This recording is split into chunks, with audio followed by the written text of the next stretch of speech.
Let's see how to set different notification sounds for different apps on a balmuda phone. Tap and hold the app for 3 seconds. Tap the app info icon.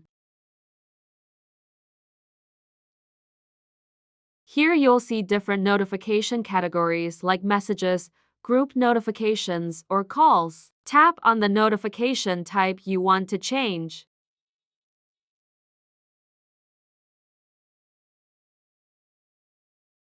Select any ringtone or notification tone from the list.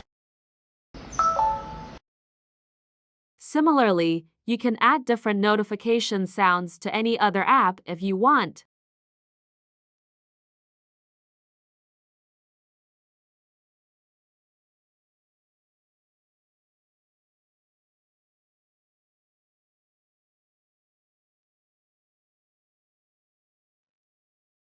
Select different notification sound. Now you can hear different notification sounds from different apps.